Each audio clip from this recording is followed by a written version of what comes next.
ngeri-ngeri sedap kalau dia baca. Bismillah ya Allah. Oh enggak banyak aman, Pak. Adakah amalan tertentu di bulan Ramadan yang jarang orang ketahui dan di hari keberapa sajakah amalan tersebut dan apa manfaatnya, Bang? Banyak juga ya. Ya, amalan khusus di bulan Ramadan yang jarang orang ketahui. Itu paling mudah lah ya. Itu adalah memberi makan orang yang berpuasa. Maksudnya memberi bukaan orang yang berpuasa. Entah itu dengan minuman, makanan, kalau bisa setiap hari. Ini sangat penting sekali karena itu hanya ada di bulan Ramadan. Nah, mungkin kita tahu si Fulan bin Fulan ini puasa Senin, puasa Kamis, tapi kalau Ramadan kita yakin tetangga kita, sahabat kita pasti mereka berpuasa. Dan sunnah bagi kita menyenangkannya dengan makanan dan minuman. Yang mana manfaatnya itu nanti ketika orang kehausan di padang mahsyar, di yaumil qiyamah, maka kita diberikan kenyamanan. Kita akan diberikan makanan oleh Allah. Kita akan diberikan rasa kenyang oleh Allah. Karena kita telah mengenyangkan hamba Allah yang sedang berpuasa di dunia. Kemudian selain itu juga adalah tafakur di bulan puasa. Ini jarang dilakukan. Kenapa? Karena lebih mudah untuk kita tafakur di bulan Ramadan ini. Introspeksi diri, kita dalam keadaan haus, kita dalam keadaan lapar, kita dalam keadaan tenang, tidak sibuk dengan hal-hal aktivitas kita yang biasanya runyam di bulan puasa. Ini lebih mudah membuat kita untuk lebih tafakur, terutama tentang diri kita. Siapa sebenarnya kita, mau kemana, apakah amal kita ini sudah bisa menjamin keselamatan kita. Sebenarnya kita ini udah termasuk orang yang bahagia, beruntung, atau orang yang merugi di sisi Allah. Apa yang harus kita buat? Apakah seperti ini terus seperti itu? Dalam keadaan apapun, lebih-lebih ketika kita dalam keadaan sendirian, perbanyaklah tafakur sehingga dengan itu dapatlah melembutkan hati kita sehingga puasa kita lebih bermakna. Kalau kita tidak bisa ke diri kita, setidaknya kita juga peka dengan orang lain. Kenapa kita kok dilaparkan, dihauskan oleh Allah? Ini agar Allah Subhanahu wa taala mengingatkan kita supaya peka terhadap lingkungan, peduli sosial, sehingga kita bisa membantu kaum miskin, fakir, anak yatim. Toh saya juga seharian lapar. Kenapa mereka yang biasa lapar kita tidak bantu? Ini saja kesusahan kami lapar. Padahal cuma berapa hari saja, 1 bulan, mereka sepanjang tahun. Seperti itu banyak-banyak tafakur. Lebih-lebih tafakur tadi dibarengi dengan iktikaf di masjid. Dan waktunya paling afdal adalah 10 terakhir Ramadan. Ini manfaatnya adalah membawa kita lebih dekat lagi dengan Allah, mengenal kepada Allah, dan benar-benar mendapatkan ketakwaan, inti takut ya kita kepada Allah. Disitulah kita dapatkan, insya Allah. Masih banyak sih yang lain, qiraatul Quran, tapi itu sudah terbiasalah tadarus di bulan Ramadan.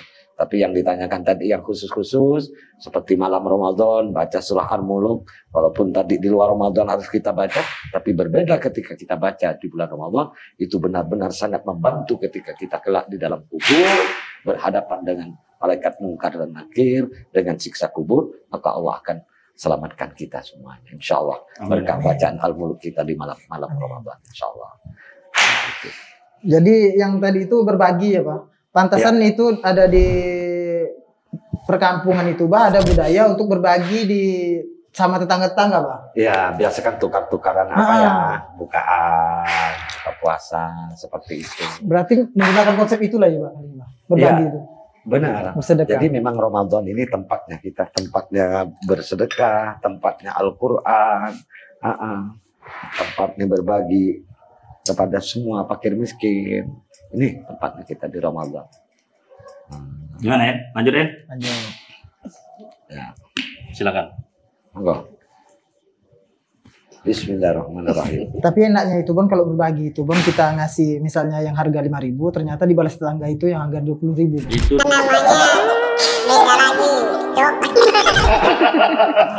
Memanfaatkan Ramadan. Berbagi yang benar adalah tidak berharap balas. Iya, betul.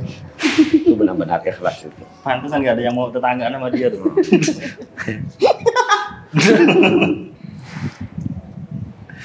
Ya, apa nih? berat Apa dengan arah nih? manfaatnya. Mitos atau fakta? Apabila puasa setengah hari, maka menggantinya dengan puasa setengah hari juga. Ini mitos ini jelas ini. Tapi hitung-hitungannya masuk nih, Bang. Iya, Mas. Setengah Itu tambah setengah kan full. setengah tambah setengah full ya. Tapi di dalam Islam tidak ada dikenal puasa beduk, puasa setengah hari, kecuali bagi anak yang sedang belajar tahapan puasa. Jadi inti puasa itu apa sih? As-saum ini apa? Wahwa yang disebut dengan saum itu adalah imsak, al-imsaku 'anil muftirat min tulu'il fajri tsani ila ghurubis syamsi. Jadi bagaimana kita dapat menahan dari makan minum yang membatalkan puasa atau lainnya dari sejak tenggelamnya terbit min tulu'il fajri tsani, sejak terbitnya fajar yang kedua, fajar shadiq. Waktu bersahur, nanti kan ada yang namanya imsak itu. Ya, jadi waktu imsak yang udah mau mendekati subuh atau paling full itu azan subuh. Dari sejak itu sampai nanti tenggelam matahari, maka itulah yang disebut dengan saum. Kalau ternyata dia puasanya membatalkan di pertengahan hari, maka itu belum dikatakan puasa di dalam Islam. Maka Nabi bersabda dalam hadis yang sahih, "Idza asbaha muftiran falyutimma baqiyata yaumi." Kalau kau pagi makan sekalipun, seandainya kau ini memang karena fasiknya engkau sampai kau makan di pagi hari, wajib kau lanjutkan puasa kau sampai penuh. Nanti sore hari maksudnya sampai tenggelam matahari. Dan apabila engkau berpuasa, kalau kau paginya shaiman dalam keadaan puasa, falyasum, maka jangan sampai kau batalkan di pertengahan hari, kau lanjutkan puasa. Jadi sekali lagi tidak ada istilah puasa setengah hari dibayar setengah hari. Ya puasanya salah, bayarnya pun salah. Nah itu ajaran nggak karu-karuan. Kalau ini, Bang, sebenarnya itu ketika waktu masuk imsak, kita tuh masih boleh minum sama makan nggak, Bang? Ya imsak ini sebenarnya kan bukan waktu yang sudah dibatasi oleh mazhab Imam Syafi'i. Imsak yang sebenarnya itu adalah waktu subuh itu sendiri. Cuman karena ikhtiar, hati-hatinya Imam Syafi'i, setidaknya 15 menit sebelum subuh, maka kita sudah bisa membersihkan mulut kita, gitu loh. Sudah bisa kita pasang niat. Karena kan kadang kalang kabut kalau kita pasang niat, lupa niat, pasang niat sudah di waktu subuh. Maka adalah imsak sebenarnya itu sangat membantu kepada kita. Tapi boleh untuk persiapan. Kalau kita masih makan. Iya, yang penting belum azan subuh ya. Azan itu. Soalnya Bang, waktu dulu kuliah tuh, kan saya puasanya tuh sahurnya telat tuh, Bang. Iya. Kan biasanya kalau di surau itu kan ada kan orang imsak. Ya, imsak. Cuman saya itu masih bokok sama makan. Iya. Baiknya sih ketika imsak kita berhenti. Itu namanya ihtiyat, berhati-hati, khawatir nanti waktunya ini selisih kan subuhnya. Tahu-tahu memang benar-benar subuh, bukan imsak lagi yang dimaksudkan itu. Tapi imsak yang benar memang di subuh hari itulah. Nah, seperti itu. Tanda itu pun seperti di lampu merah tuh, Bon. Itu udah lampu kuningnya, Bon. Iya, hati-hati ya. Lanjut. Monggo, silakan. Oh, kami ya? Dia. Sambil minum-minum, sambil. Sambil makan, Dari tadi dia makan itu terus, Bon.